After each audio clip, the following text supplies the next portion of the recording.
Seja bem-vinda, bem-vindo ao episódio 138 do Supremo na Semana. Eu sou Mariana Brasil, analista de conteúdo para redes sociais aqui do Supremo Tribunal Federal, e hoje eu e o Mauro vamos fazer mais um resumo aqui da Suprema Corte. É isso, eu sou Mauro Burlamac, jornalista da Secretaria de Comunicação Social do Supremo, e junto com a Mariana vou contar como foi essa semana aqui no Supremo, os principais julgamentos e o que aconteceu.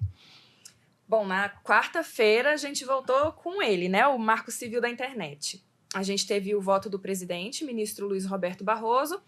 Ele começou cumprimentando e destacando a qualidade dos votos dos relatores nesse julgamento, os ministros Dias Toffoli e o Luiz Fux, além de elogiar o trabalho dos advogados que participaram das sustentações orais. O presidente enfatizou a relevância do tema e o cuidado, a pesquisa e o esforço refletido nos votos que foram apresentados. O ministro Luiz Roberto Barroso apresentou algumas divergências, mas, em geral, ele estava alinhado com os votos dos dois relatores. Mauro, quais foram as divergências apontadas pelo presidente? Aqui, Mário, eu vou só trazer de volta um pouquinho o que a gente está analisando nesse caso.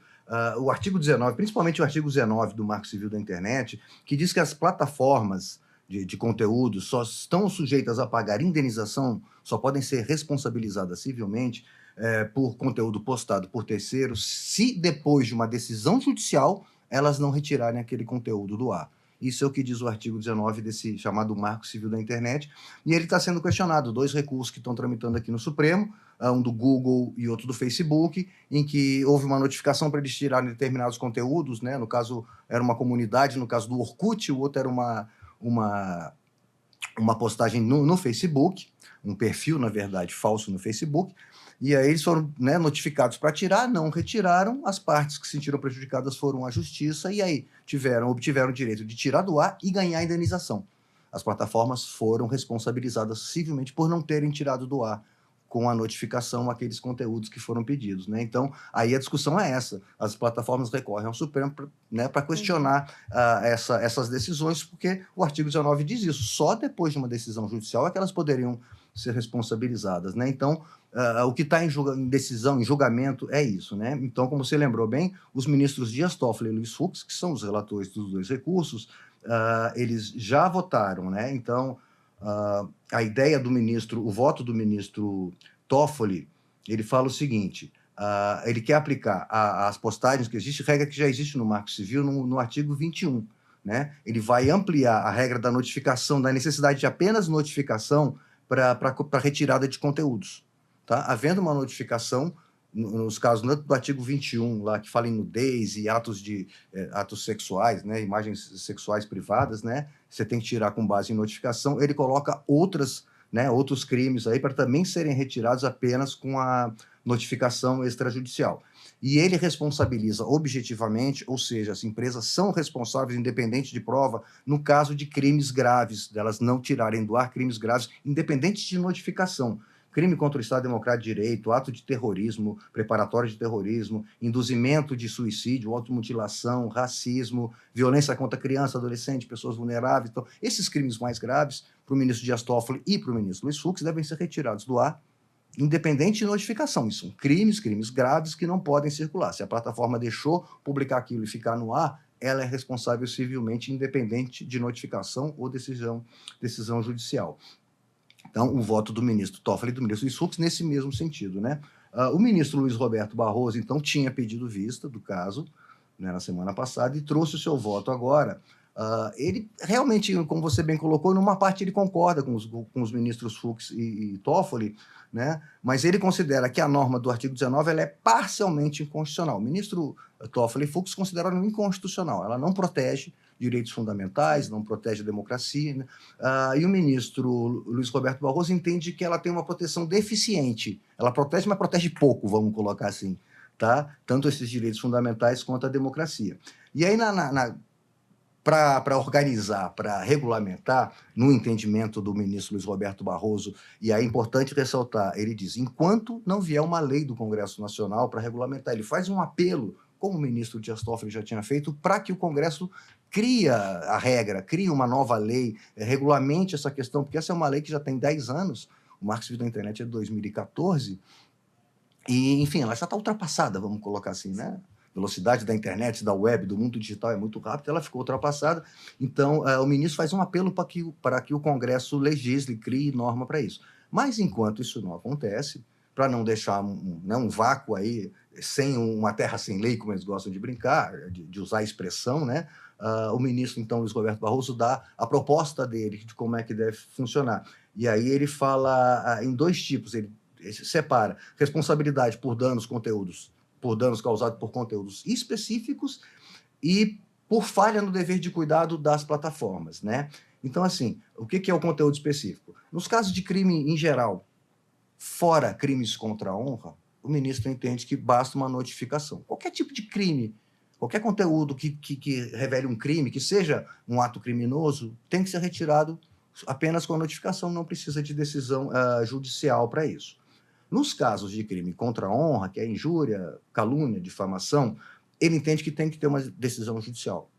O ministro Luiz Roberto Barroso, para evitar uma censura, para evitar interesses, ou seja, a plataforma vai tirar do ar a sua fala, porque ela, na verdade, é contra ideologicamente o que você fala, politicamente, ela quer te cancelar no mundo político, no mundo, enfim, no mundo virtual, ela pode fazer esse tipo de censura. Então, ele entende que, nesse caso, não. A justiça é que tem que analisar, não a plataforma, por si só, decidir o que deve ser retirado. Mas, nos outros crimes, em geral, havendo notificação da parte que se sente prejudicada, a plataforma é obrigada a retirar o conteúdo do ar.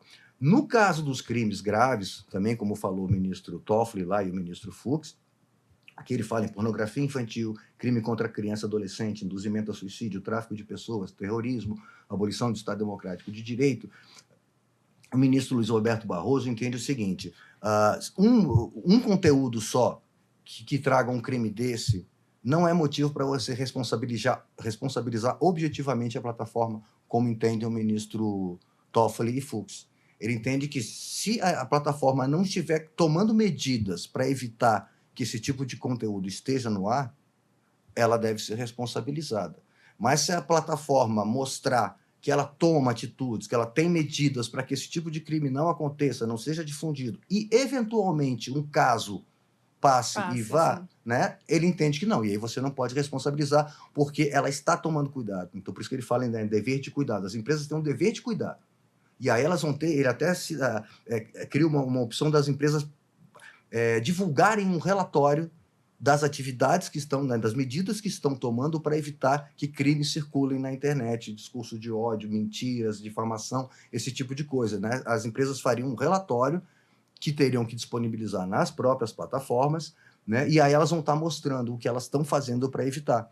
E isso vai mostrar, então, passou um caso qualquer, um caso, né, pontual, mas a empresa, a plataforma está cuidando para que aquilo não aconteça, a gente não vai responsabilizar. Agora, se passa passa dois, três, esse crime começa a acontecer e se vê que a plataforma não está atuando, que as medidas que ela toma não são suficientes, são poucas, e esse crime está proliferando na internet, ela passa a ser responsabilizada. Então, essa é a parte, na verdade, que o ministro Luiz Roberto Barroso diverge dos ministros Fux e Toffoli. Então, os ministros Dias Toffoli e Luiz Fux entendem que a responsabilidade é objetiva, passou algum tipo de crime desses graves, a empresa é responsabilizada civilmente, e para o ministro Luiz Roberto Barroso, não. Tem que se provar que ela não está cuidando para que esse tipo de crime aconteça. Tá? Então, assim, essa pequena é diferente. Mas ele fez um apelo para que o Congresso faça uma regulamentação, inclusive com essa questão de se criar esse relatório, onde vai ser colocado, quem vai monitorar, uma agência que vai se criar uma agência para cuidar desse monitoramento, disso tudo. Então, ele pede para que o Congresso legisle, mas enquanto não houver isso, essa é a proposta de voto dele para esse tema da responsabilização das plataformas no mundo digital. Tá? E aí o julgamento foi interrompido, então, com pedido de vista do ministro André Mendonça, que deve trazer o caso de volta agora só no ano que vem. Então, com isso, não teve continuidade do Marco Civil na sessão da quinta-feira. E na terça, dia 17, a gente teve decisão do plenário virtual sobre uma ação direta de inconstitucionalidade a respeito do contrato de trabalho intermitente. Por maioria dos votos, esse tipo de contrato que foi introduzido na reforma trabalhista foi considerado constitucional. O entendimento que prevaleceu foi do relator, o ministro Nunes Marques. E, Mauro, agora sim, explica pra gente o que é trabalho intermitente, assim, contextualiza pra gente prosseguir. Mari, é uma modalidade de prestação de serviço em que o empregador chama o trabalhador, né, o empregado, vamos colocar, que vai passar a ser empregado, não, o trabalhador, para trabalhar de forma não continuada, para prestar determinados serviços por um período determinado, e aí o trabalhador vai receber por esse período só que ele trabalhou. Ele não tem um salário mensal, né, como se trabalhasse todo mês, mas ele vai ganhar por esses períodos que ele trabalha, pelo horário. Ele Seria não o que tem a o gente salário chama de base. contrato temporário? Não é exatamente a mesma coisa, né? É parecido, mas não é exatamente a mesma coisa. Esse é um Aí que intermi... tá o ponto, para a gente é, entender o que é é intermitente. o intermitente é isso, né? Você tem a subordinação, como qualquer Uhum. contrato de trabalho tem que ter. São mantidas garantias, como férias, 13º, tudo isso é computado. É um contrato que se forma, entendeu? Entre a parte, entre o trabalhador e o empregador. Ele não está simplesmente, né? O temporário você trabalha por um período determinado, longo, 2 meses, 3 meses, um mês, trabalha por aquele período, acabou, né? Você não acumula, tem lá os seus direitos garantidos, mas é isso. O intermitente não, pode ter uma duração maior, mas é pago só o período que você trabalhou. Se você trabalha todo por um período de 2 às 4 da tarde, todos os Uhum. dias, ou por segunda a quarta, você vai receber por essas 2 horas de cada Então, dia. dentro daquelas horas estabelecidas igual nos contratos de trabalho Não, tradicionais, né? Vamos isso dizer tem um assim. valor da hora trabalhada e é pago o seu trabalhador, mas com garantias, sendo computado o valor de férias, o valor de FGTS, entendeu? Então, garantias que estão na CLT, na Consolidação das Leis do Trabalho, estão previstas no contrato intermitente, tá? Tá, Mauro. Prevaleceu, então, o voto do relator. E quais foram os argumentos dele, a tese que o relator colocou, e os votos vencidos? O que disseram? Qual foi as argumentações aí que se contradisseram? No caso, o ministro Nunes Marques, que é o relator, ele entende exatamente como eu tinha colocado, que o trabalho intermitente não suprime direitos trabalhistas, né? Ele não tira direito trabalhista. Direitos que estão previstos, garantidos para o trabalhador, são mantidos durante o contrato de trabalho intermitente. E para ele, na verdade, ele oferece proteção contra trabalhadores que estão na informalidade. Porque, na verdade, existe muita gente que não é contratada, é chamado para trabalhar na informalidade sem assinar nenhum tipo de documento, sem nenhuma garantia. O contrato intermitente, no entender do ministro, permite que você faça um contrato com essa pessoa, garanta para ele direitos trabalhistas, pague a ele da mesma forma, só que garantindo esses direitos trabalhistas, né? 13º proporcional, férias, direitos previdenciários, né? Então, assim, uma série de garantias que esse tipo de trabalho está permitindo, sem deixar o trabalhador a descoberto, sem garantias, que a preocupação que existe, na verdade, e aí o que você comentou, né? A corrente que ficou vencida, né? Os ministros Edson Fachin, Carmen Lúcia e a ministra Rosa Weber, já aposentada, para eles o trabalho intermitente deixa o trabalhador em situação de fragilidade, vulnerabilidade social, sem garantia de um futuro próximo, né? Você trabalha, daqui a pouco você já está sem trabalho, porque o empregador só vai te chamar quando ele realmente precisar do seu trabalho. Quando ele não precisar, ele não... Diferente de um contrato que seja um contrato temporário, como você mencionou, ou um contrato por tempo indeterminado, em que você vai estar lá contratado por aquela empresa e se ela não precisar mais de você, vai te mandar embora com, né, com garantia, com fundo de garantia, com aviso prévio, tudo aquilo. Então, para esses ministros que ficaram derrotados, o contrato intermitente previsto na reforma trabalhista deixaria vulnerável esse trabalhador No caso, não é um contratado de trabalho forma... informal, né? Sem nenhum contrato, sem nenhuma garantia prevista, né? Exatamente, foi o que considerou o ministro Nunes Marques e essa corrente ficou vencedora. Então, assim, é constitucional esse tipo de contrato de trabalho. Certo. Na quinta-feira, a sessão plenária aconteceu excepcionalmente no período da manhã. Foi a última sessão do ano de 2024 e, como de costume, foi apresentado o balanço anual aqui da Suprema Corte. Nesse momento são apresentados números e resultados do ano e os ministros comentam as principais decisões e temas que passaram aqui pelo tribunal. O balanço anual ele fica sempre disponível no site do STF para quem quiser acompanhar os dados completos. Mas aqui no podcast, Mauro, o que a gente pode destacar e trazer do balanço para cá?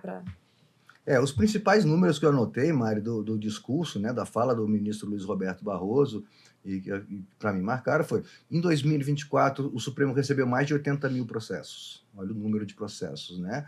A Justiça Trabalhista, diz o ministro, tramita mais de 80 milhões na Justiça brasileira, né, como um todo. Então, assim, é uma justiça muito demandada, né, e o Supremo, o ministro Dias Toffoli gosta muito de brincar, e o ministro Luiz Roberto Barroso sempre chama assim, o ministro Toffoli tem dito que é a corte que mais trabalha, a corte constitucional que mais trabalha no mundo de longe, né, não tem comparação com outras cortes constitucionais. Então, assim, chegaram 80 mil processos esse ano, né, 26 mil originários e 54 mil recursais, que essa coisa, o Supremo tem, né, duas atribuições, uma de garantia da Constituição, né, direta, defender a Constituição, bater as leis com a Constituição para ver se elas estão de acordo, e outra é uma instância recursal, né, processos que vem subindo e a última instância de recurso possível. Né? Então, recebeu 54 mil processos né, como recursos.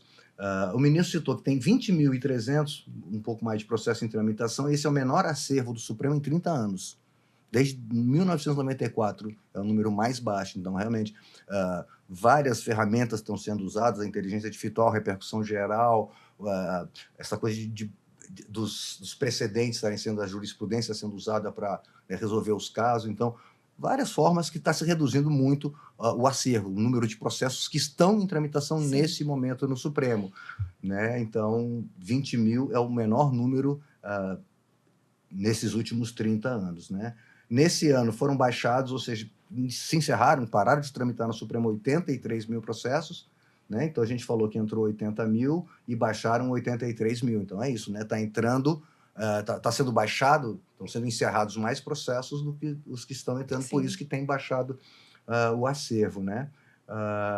E aí o ministro fala das questões das decisões liminares, né, que ainda são maioria, as decisões individuais dos ministros, mas fala que principalmente na proteção da Constituição, na análise de constitucionalidade, apesar de existirem decisões liminares, elas têm sido todas levadas a referendo. Então, assim, decisões na área de constitucionalidade de normas têm sido colegiadas, não existe, não é mais comum, não estão sendo tomadas mais decisões individuais para derrubar uma lei.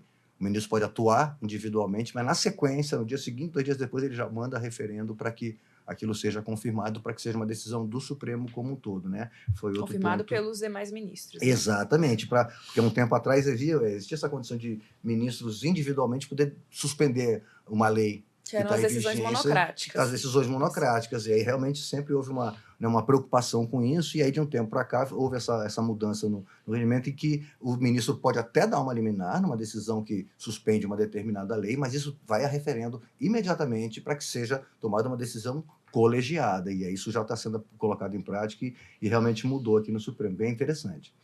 E você comentou realmente os julgamentos, eles sempre trazem, né, os principais julgamentos, e esse ano teve muito julgamento, muito importante, né, com grande alcance, com muita repercussão, casos de repercussão geral, inclusive. Né? Estamos encerrando com né, que é o Marco Civil da Internet, que ainda vai para o próximo ano. Que vai para o próximo ano, que é um dos julgamentos mais importantes, né, citado pelos ministros aí, que a gente deve acabar, o julgamento é previsto acabar no começo do ano que vem, o ministro André Mendonça disse que traria o mais rápido possível, mas esse ano, então, assim, o ministro separou aqui, e eu peguei da fala dele, né? O ministro definiu que o regime de separação de bens nos casamentos de pessoas com mais de 70 anos não é obrigatório, que se a pessoa quiser, pode ser comunhão parcial de bens. Ou total, ou qualquer tipo de decisão, ou só... Não, parcial? Se a pessoa casando com 70 anos ou mais, ela pode decidir, porque antes era assim, obrigatório. Regime de comunhão de bens. Comunhão parcial, é ele que vai decidir. Sim. Então ele tem autonomia, é um combate ao etarismo, e manter a vontade da pessoa. Sim, tá, que a pessoa é capaz de optar pelo que ela bem entende. Exatamente, eles consideraram que a pessoa é capaz, que a discussão era exatamente essa, a pessoa é capaz ou não é? É golpe né? É para dar um golpe, né? Para tirar dinheiro da pessoa, a família reclama, então a discussão girou em torno disso, e ele disse, não, a pessoa tem capacidade para definir, a menos que haja alguma, né? Que a pessoa não tenha... Um laudo ou qualquer algum coisa que laudo comprove que ela... Exatamente. Então, foi uma decisão bem interessante. Trataram de queimadas na Amazônia e Pantanal, né? Mandaram que se criasse plano de prevenção e combate a incêndio nessas duas áreas, né? Disseram que o chamado perfilamento racial não pode ser usado, ou seja, aquelas abordagens policiais que eram motivadas por raça, sexo, orientação sexual, cor da pele, aparência física, são ilegais, não podem acontecer. Definiram que o Estado tem responsabilidade por mortes causadas por disparo de arma de fogo naquelas operações policiais, muito noticiadas principalmente no Rio de Janeiro, São Paulo. reconheceu que é assédio judicial a jornalistas, essa tática de propor-ações judiciais em várias partes do Brasil, obrigando o jornalista a estar respondendo a todas elas ao mesmo tempo, que ele não consegue fazer, que isso é uma forma de assédio para tentar calar o jornalista, calar a imprensa, então que isso não é constitucional. Afastou a questão da desqualificação de vítimas, mulheres em crimes sexuais, principalmente, em que defesas usavam desqualificar a vítima como se ela tivesse causado, fosse a culpada pelo próprio, enfim, crime ou pela própria violência que ela sofreu. Isso não pode mais ser usada. Definiram o critério para reajuste de FGTS, que deve ser pelo IPCA, para garantir o mínimo, né, de reajuste para os trabalhadores. A questão da maconha é muito importante, né? Definiram que o porte e o posse da maconha não é um crime, não é penal, é uma infração administrativa, e definiram que 40 gramas é a quantidade que define a diferença entre o usuário e o traficante. Tá? Bem interessante. Definiram que as condenações do Tribunal do Júri devem ser executadas imediatamente, a questão da soberania do Tribunal do Júri, que está na Constituição. Trataram de fornecimento de medicamentos não incorporados pelo SUS, né, que a Justiça não pode, por regra, determinar o fornecimento. Recentemente, agora, fizeram a homologação do acordo referente ao desastre de Mariana, aquela questão do rompimento da barragem, segundo o ministro, um dos maiores acordos ambientais da história, 170 bilhões de reais envolvidos. Agora, última semana do ano, homologaram um Plano Nacional para o Sistema Prisional Brasileiro, depois de que reconheceram que há um estado de coisas inconstitucional, que a situação dos presídios brasileiros é, né, problemática ao extremo. Então foi determinado que se fizesse um plano, foi homologado agora pelos ministros, e aí nessa semana, e agora com um prazo para que os estados comecem a fazer os seus próprios planos para que se tente resolver essa situação. E ainda citou um ponto que é sempre interessante, né, uma decisão do Supremo que permitiu a extinção de execuções fiscais de baixo valor. É bem curioso, quando o custo da ação judicial é mais baixo do que o valor que vai ser cobrado da pessoa. Então, esse tipo é bem interessante. Fiquei um tempo pensando. Não, é interessante. Você vai cobrar um valor de uma pessoa de R$100, de um ente, de uma empresa, e o custo judicial para cobrar esses R$100 é R$1.000. E isso não pode acontecer. Então, isso pode, né, podem ser extintas. E com isso, foram extintas mais de 7 milhões de execuções fiscais no país.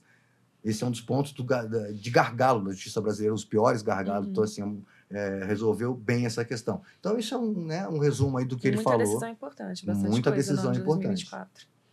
E agora acabou o ano, né, Mauro?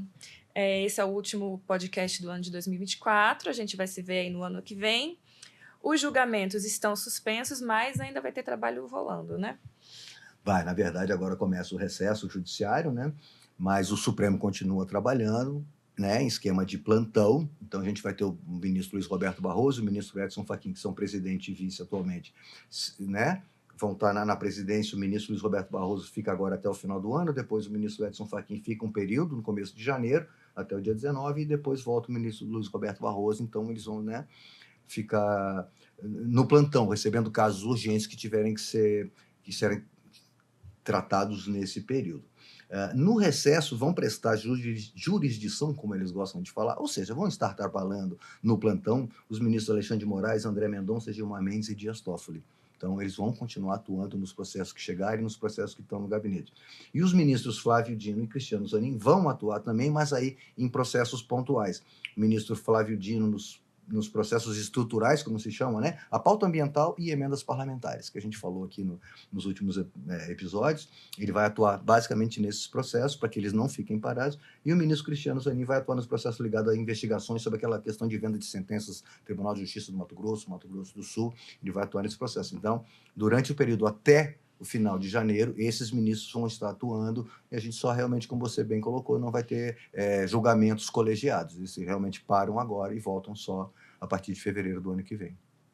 Então é isso, ficamos por aqui. Muito obrigada pela audiência. Lembrando que se você quiser fazer uma contribuição, como uma pergunta ou uma sugestão, você pode mandar um e-mail para podcast@stf.jus.br. Esse episódio e os demais estão disponíveis nas principais plataformas de streaming e no YouTube. É isso, até logo. Até o ano que vem. Obrigado pela companhia esse ano.